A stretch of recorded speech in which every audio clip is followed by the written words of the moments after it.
On est dans une société guadeloupéenne qui est très patriarcale. Dans cette violence patriarcale, il y a en bas de l'échelle des femmes qu'on oublie totalement, qui sont les femmes en situation de prostitution. Et il n'y a pas de dispositif pour elles. Et elles étaient là, autour de nous, et donc il fallait faire quelque chose. Tu t'imagines faire quoi plus tard, comme métier, comme travail? J'aime faire la cuisine, j'aime faire manger, faire mes ménages et j'aime faire et l'ordinateur. Le secrétariat. Oui, sénateur.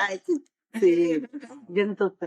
Tu vas accompagner pas mal de personnes en situation de marginalisation, et dont des femmes migrantes et des seniors. Mais il n'empêche que la question de la prostitution, c'est une catégorie importante et c'est pour ça qu'on t'a embauché. Il y a des personnes, femmes, qui viennent à nous, on ne les voit pas quand elles arrivent comme des prostituées, mais on les voit comme des personnes qui ont des Une difficultés. demande, une question, une situation particulière. Voilà. Et si elles viennent à nous pour parler de leur désir de sortie, on les accompagne pour la sortie. Si elles viennent à nous pour des problèmes d'aide administrative, on les accompagne dans ces problèmes d'aide En administrative. fonction de ce que la personne vous amène. Exactement. Bien. Beaucoup ont le titre de séjour, mais n'ont jamais utilisé les dispositifs de sécurité sociale, Oui. de la CAF ou quoi que ce soit, parce que voilà, ça ne veut pas dire qu'ils n'y ont pas droit. Pour moi, elles y ont droit, surtout au vu de la situation de la majorité qui sont victimes. Mm. Mais il n'empêche que ça montre aussi la manière dont tu t'ancres sur le territoire. Exactement, ouais, complètement. J'ai fait mes études du côté de Montpellier. Je suis partie en français hexagonal, comme beaucoup de jeunes Guadeloupéens, avec cette idée que bon, il n'y avait pas grand-chose à faire en Guadeloupe. Et quand je suis revenue en Guadeloupe, je suis retombée amoureuse de l'île et je ne me suis pas imaginée repartir. En fait, c'était cette idée de s'engager, qu'il y avait tellement de failles, et ben, du coup, il faut qu'on s'en occupe. On s'est installé ici, en sachant que c'est un quartier, en vrai, qui est très identifié, reconnu comme quartier prioritaire de la ville de Pointe-à-Pitre, parce que fort enjeu de précarité, fort enjeu de lettrisme, fort enjeu de criminalité, fort enjeu de prostitution. En fait, on cumule les freins sociaux dans ce quartier. Moi, quand j'ai dit à ma famille que j'allais dans ce quartier, c'était mais qu'est-ce que tu vas faire là, enfin? Ils ont accepté la plante à moi, sont mis allés chez la psychologue. Ouais. Il y avait la vie de la sécurité sociale qui ne pas m'aider. Du coup, comme elle a été victime de violences conjugales, Ouais. on avait fait une demande de duplicata des plaintes.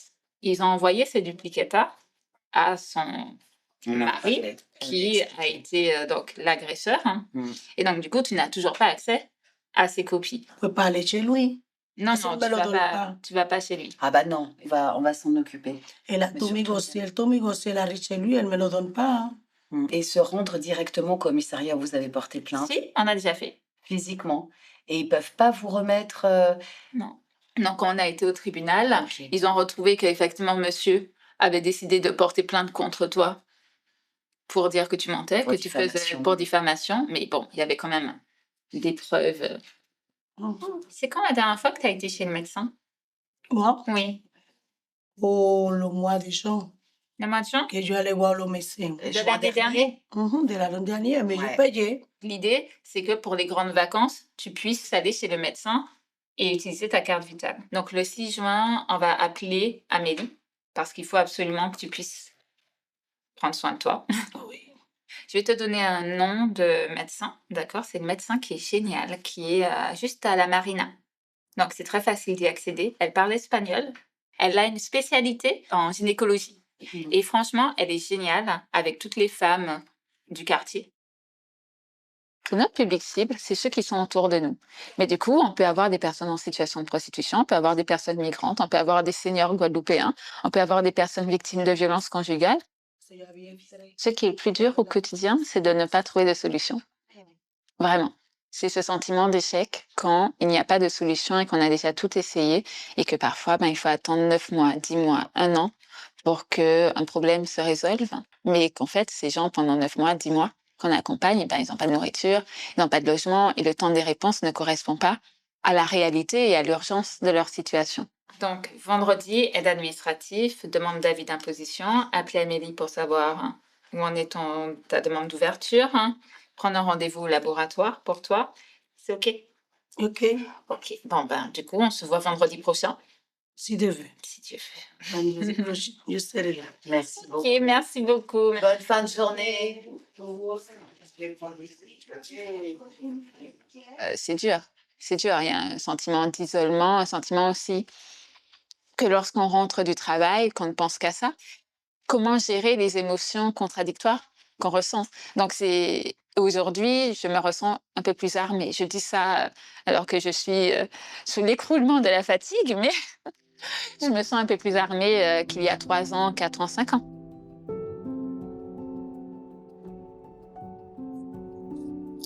Donc ça, c'est la cour intérieure. Il y a de la peinture un peu partout. On n'a pas fini de peindre. Là, c'est encore en travaux, c'est encore en chantier, hein. Donc, un des enjeux, on voulait mettre en place des cours de self-défense pour les femmes, notamment les femmes qui travaillent dans la rue, donc les femmes prostituées. Donc là, on pourra mettre en place des cours de sport axés défense.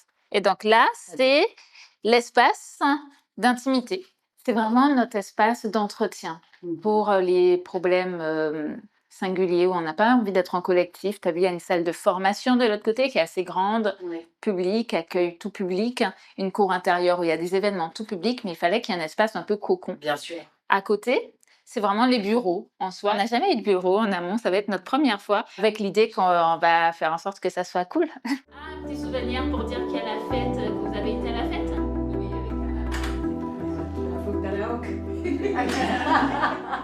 L'idée d'avoir un groupe de parole, c'est de se dire que, au final, les habitants ont peu d'espace pour parler de leurs émotions.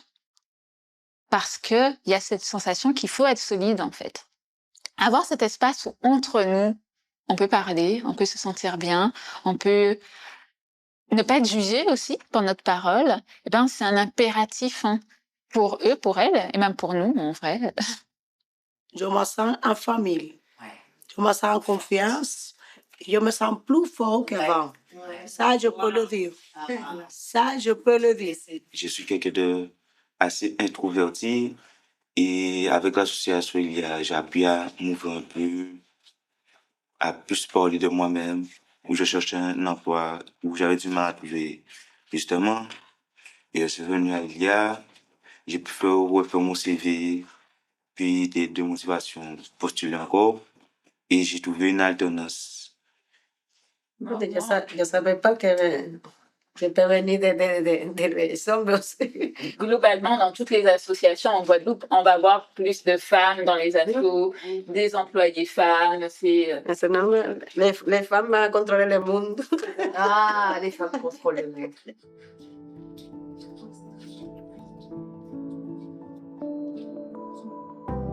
Je suis pas en capacité de tout faire, mais à travers ce qu'on a fait avec Ilia, j'ai le sentiment qu'on a réussi quand même à montrer que le retour au pays ne s'inscrivait pas uniquement à travers cette idée un peu de la gloire. C'est un peu ce truc de je reviens au pays et je veux créer une énorme entreprise en tech ou je veux. Ça veut pas dire qu'on ne peut pas faire ça, hein, mais que c'est pas l'unique chemin et que il y a plein d'autres voies en fait pour les retours au pays. Il faut imaginer plus large et prendre en compte le territoire tel qu'il est lorsqu'on revient.